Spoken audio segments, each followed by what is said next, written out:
श्री शिवाय दोस्तों। हर हर महादेव। ओम नमः शिवाय। श्री शिवाय नमस्तुभयम। दोस्तों, अगर आप हमारे चैनल पर नए हैं तो चैनल को सब्सक्राइब जरूर कर लें ताकि आने वाली वीडियो आपको जल्दी से मिल सके। दोस्तों, आज हम इस वीडियो में आपको कुछ उपाय बताए हैं जो आपको अवश्य करने हैं।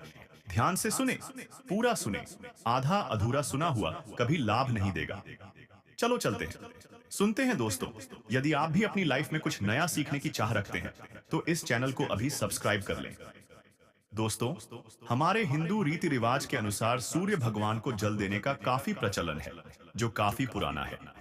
सूर्य भगवान न केवल हमारे मानवीय जीवन बल्कि पूरे ब्रह्मांड के लिए जरूरी है। यह हमारे पर्यावरण के लिए बहुत आवश्यक है।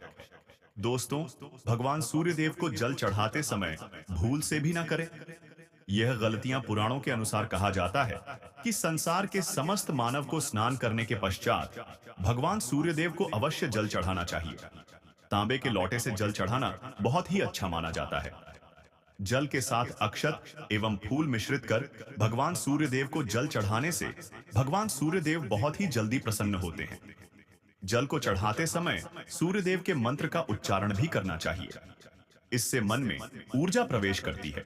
जिन लोगों का स्वास्थ्य अक्सर खराब होता है, यदि वे लोग हर सुबह स्नान करने के उपरांत भगवान सूर्य देव को जल चढ़ाते हैं तो उनको स्वास्थ्य से संबंधित जितनी भी समस्या होती है उन सभी का निवारण प्राप्त हो सकता है।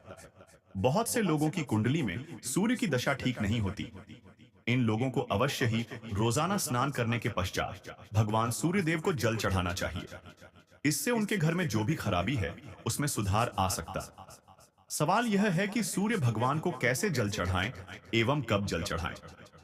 चलिए अब हम बात करते हैं कि भगवान सूर्य देव को जल चढ़ाते समय हमें किन बातों का ध्यान रखना चाहिए। यदि आप भगवान सूर्यदेव को जल चढ़ाते समय यह गलतियां कर रहे हैं तो भगवान सूर्यदेव को जल चढ़ाना और ना चढ़ाना एक समान है। आइए जानते हैं भगवान सूर्यदेव को जल चढ़ाते समय होने वाली गलतियों के बारे में। हो सकता है कि इन्हीं गलतियों के कारण आपके रोजाना देने से भी आपको किसी भी तरह का कोई लाभ प्राप्त नहीं हो पा रहा है। परंतु दोस्तों, उससे पहले आपसे रिक्वेस्ट करते हैं कि वीडियो को लाइक अवश्य करिएगा, दोस्तों को शेयर कर दीजिएगा और सबसे पहले बात पूर्व की ओर मुख रखें। भगवान सूर्यदेव को सदैव पूर्व की ओर मुख रखकर जल चढ़ाना चाहिए। जल चढ़ाते समय उस जल के छींटे आपके पैरों के ऊपर नहीं पड़नी चाहिए। सदैव इस बात का ध्यान रखिए कि जहां से भी आप जल चढ़ा रहे हैं उस स्थान से भगवान सूर्यदेव को देने वाला जल आपके पैर में किसी भी हाल में नहीं गिरना चाहिए। यदि जल चढ़ाते वक्त आपके पैर में जल गिरता है तो यह अच्छी बात नहीं है, क्योंकि इससे सूर्यदेव क्रोधित हो जाते हैं। भगवान सूर्यदेव को जल चढ़ाते समय भगवान सूर्यदेव के इस मंत्र का जाप करें, ओम सूर्याय नमः। दूसरी बात, बिना स्नान किए जल ना चढ़ाएं। से भी यह गलती ना करें। बिना स्नान किए भगवान सूर्यदेव को जल चढ़ाएं। भगवान सूर्यदेव को स्वच्छता बेहद ही पसंद है। ऐसे में यदि आप बिना स्नान किए उन्हें जल चढ़ाएंगे तो वह आपसे रुष्ट हो जाएंगे और आप जिस कारण से उन्हें जल चढ़ा रहे थे उस कार्य में भी आप असफल हो जाएंगे। तीसरी बात, ताम्रपत्र का उपयोग। आजकल प्लास्टिक का बड़ा फैशन चल रहा है। प्लास्टिक की किसी भी प्रकार की चीजों से भगवान सूर्यदेव को जल बिल्कुल भी अर्पित ना करें। इसके अलावा आदि पत्रों का भी प्रयोग ना करें। भगवान सूर्यदेव को जल चढ़ाने के लिए सदैव ताम्रपत्र का प्रयोग करना चाहिए। इसके पीछे वैज्ञानिक कारण यह भी है कि सूर्यदेव की उष्णता से प्लास्टिक से कुछ जहरीली गैसें निकलती हैं, जो हमारी सेहत के लिए भी अच्छी नहीं होती। चौथी बात, ब्रह्मा मुहूर्त में ही अर्पित करें। जल कोशिश करें कि ब्रह्मा मुहूर्त में ही आप भगवान सूर्यदेव को जल अर्पित करें। ब्रह्मा मुहूर्त का समय अर्थात सुबह के 3 से 5 बजे का समय भगवान सूर्यदेव को जल अर्पण करने का सबसे अच्छा समय माना जाता है। जल चढ़ाने से पूर्व आपकी नियमित क्रियाकलाप भी पूर्ण होनी चाहिए। आप स्वच्छ वस्त्र पहनकर ही सूर्य को अर्घ्य दें। ऐसा करने से 9 ग्रह की कृपा जल चढ़ाने वाले व्यक्ति के ऊपर सदैव बनी रहती है। पांचवी बात, भगवान सूर्यदेव को जल चढ़ाते समय जल में अक्षत रोली फूल अवश्य होनी चाहिए। यदि आपके पास कुछ भी नहीं है तो अक्षत से काम चला सकते हैं, खाली केवल जल चढ़ाएं। छठी बात, हाथ सिर के ऊपर रखें। सदैव अपने हाथों को सिर के ऊपर रखकर ही भगवान सूर्यदेव को जल अर्पित करना चाहिए। जब जल की धारा भगवान सूर्यदेव को अर्पित करते वक्त गिरती है, तो उसी धारा से भगवान सूर्यदेव को देखना चाहिए। कहा जाता है कि ऐसा करने से व्यक्ति के ऊपर भगवान सूर्यदेव की कृपा बनी रहती है एवं व्यक्ति के मन में सकारात्मक ऊर्जा भी प्रवेश करती है। सातवां नियम, चप्पल ना पहने। भूल से भी आपके पैर में चप्पल नहीं होनी चाहिए। यदि आप भगवान सूर्यदेव को चप्पल पहनकर जल अर्पण करेंगे, तो वह आपसे रुष्ट हो जाएंगे और आपके जितने भी काम रुके हुए हैं, वह सभी काम भी आगे नहीं बढ़ पाएंगे। इसलिए सदैव भगवान सूर्यदेव को नंगे पैरों में रहकर ही जल अर्पित करें। आठवीं बात, रविवार के दिन अवश्य जल चढ़ाएं। आप हर दिन भगवान सूर्यदेव को जल चढ़ाएं या ना चढ़ाएं, परंतु रविवार के दिन सूर्य को जल अवश्य चढ़ाना चाहिए, क्योंकि रविवार का दिन सूर्य भगवान का दिन होता है। इस दिन को अवश्य ही हर व्यक्ति को भगवान सूर्यदेव को जल अर्पित करना चाहिए। इससे यदि आपकी कुंडली में किसी प्रकार का कोई सूर्य से संबंधित दोष है, तो वह दोष गुण में परिवर्तित हो जाएगा। नौवीं बात, सादा भोजन ले। यदि आप भगवान सूर्यदेव को हर दिन जल चढ़ाते हैं, तो इस बात का अवश्य ध्यान रखिए कि आप रविवार के दिन मांस आहार का सेवन ना करें। लाल रंग की सब्जी, मसूर की दाल ना खाएं। यदि आप रविवार के दिन मिष्ठान करते हैं, तो यह बहुत ही अच्छी बात है। रविवार के दिन लाल कपड़े भूल से भी ना पहने। अब बात करें उपायों के बारे में, तो रविवार का दिन भगवान सूर्यदेव को ही समर्पित होता है। रविवार के दिन भगवान सूर्यदेव की पूजा करना बहुत अधिक लाभदायी होता है। वैसे तो हमें प्रतिदिन ही भगवान सूर्यदेव की पूजा करनी है, परंतु रविवार के दिन खास रूप से भगवान सूर्यदेव की पूजा कर लेनी चाहिए। तो आपको एक तांबे का पात्र लेना है। उस तांबे के पात्र में आपको जल सूर्यदेव को हर रविवार को अर्पित करना है। यदि आप प्रतिदिन नहीं कर पाते हैं, तो रविवार को अवश्य करें। वैसे आपको प्रतिदिन सूर्यदेव को जल अवश्य देना चाहिए, चाहे आप कोई भी पूजा नहीं कर पाते हैं, समय नहीं है आपके पास, तो केवल स्नान करने के पश्चात भगवान सूर्यदेव को जल भी अर्पित कर देते हैं। तब भी आपकी जन्म कुंडली के ग्रह दोष समाप्त हो जाते हैं और आपको जो भी परेशानियां होती हैं, उन परेशानियों से मुक्ति मिलती है। आप भगवान सूर्यदेव को जल अर्पित करते हैं। गायत्री मंत्र का जाप करें। गायत्री मंत्र का जाप आप यथासंभव कर सकते हैं। यदि आपके पास समय है, तो एक 10-8 बार कर लीजिए। नहीं तो जितनी देर आप जल दे रहे हैं, वहां पर खड़े होकर भगवान सूर्यदेव के सामने 5 मिनट तक कर लीजिए। इससे आपको बहुत लाभ होता है।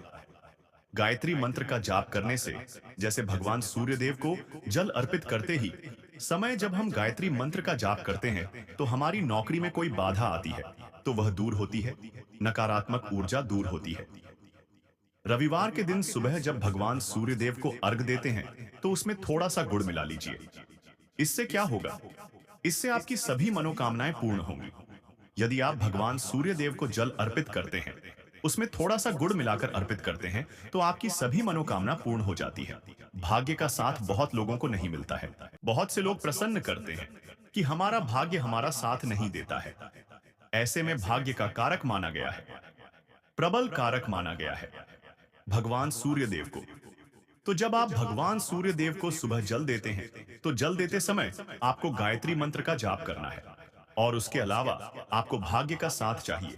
तो रविवार के दिन गुड़ और चावल का दान करना अच्छा माना जाता है। गेहूं का दान भी आप कर सकते हैं।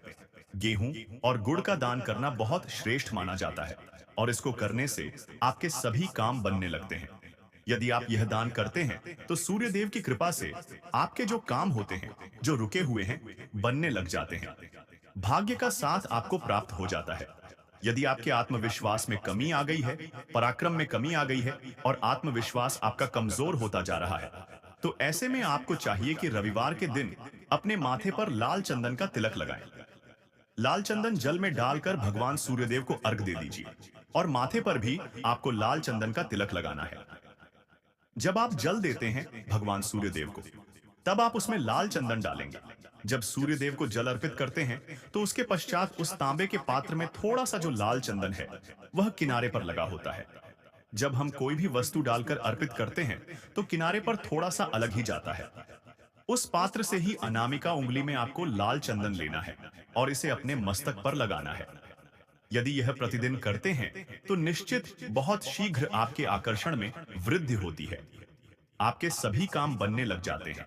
आप यदि व्यापार करते हैं तो आप जिनसे भी डीलिंग करते हैं, जिनसे भी आपका व्यापार है, जिनसे भी आपका व्यापारिक रिश्ता है, बहुत मजबूत स्थिति में होता है। आपके मान सम्मान के साथ आपके आत्मविश्वास में भी वृद्धि होती है। सूर्य देव की कृपा पाना चाहते हैं तो लाल मसूर की दाल किसी ब्राह्मण को रविवार के दिन दान कीजिए। यदि आप किसी को लाल मसूर की दाल दान करते हैं तो इससे आपके जन्म कुंडली के ग्रह दोष दूर होते हैं। यह आप 7 रविवार कर लीजिए जैसे कि आप दान करते हैं। अब जैसे इस रविवार से आपने शुरू किया तो 7 रविवार लगातार कर देंगे तो आपको बहुत शीघ्र लाभ हो जाता है। गृह दोषों से मुक्ति मिल जाती है। रविवार के दिन गुड़ खाकर किसी काम पर निकलना चाहिए। जैसे प्रातःकाल आप थोड़ा सा गुड़ खा लेते हैं तो इससे भगवान सूर्यदेव बलि हो जाते हैं। और चावल से बनी हुई खीर यदि आप भगवान सूर्यदेव को चढ़ाते हैं तो इससे दिल भी बहुत अच्छा हो जाता है। भगवान सूर्यदेव को अर्पित करने के पश्चात आप यह खीर प्रसाद स्वरूप वह भी खा सकते हैं और परिवार के सभी लोग खा सकते हैं। इससे आपकी तरक्की होती है। आपके जीवन में आपको सफलता की प्राप्ति होती है। व्यापार हो, नौकरी हो, हर जगह आपको तरक्की मिलती है। और यदि आपके घर में कोई बीमार है, बहुत समय से बीमार है, तो उनसे कहें कि वह सूर्यदेव को तांबे के पात्र में रोली और लाल फूल डालकर अर्पित करें। लाल फूल आप कोई भी ले सकते हैं, गुलाब का, गुड़हल का, जो भी लाल पुष्प उपलब्ध हो, उसको तांबे के पात्र में डालकर थोड़ी सी रोलियां लाल चंदन डाल सकते हैं। ऐसा करने से सूर्य ग्रह बलि हो जाता है तो आत्मविश्वास बढ़ता है। आत्मा के कारक है सूर्यदेव, और जब हमारा आत्मविश्वास बढ़ता है, रोगों से मुक्ति मिलती है, नकारात्मक शक्तियों से छुटकारा मिल जाता है। आशा है कि आज की इस प्रस्तुति में बताई गई जानकारी आपको अच्छे से समझ आ गई होगी। वीडियो अच्छा लगा हो तो एक लाइक अवश्य कर दें। धन्यवाद वीडियो के अंत तक बने रहने के लिए।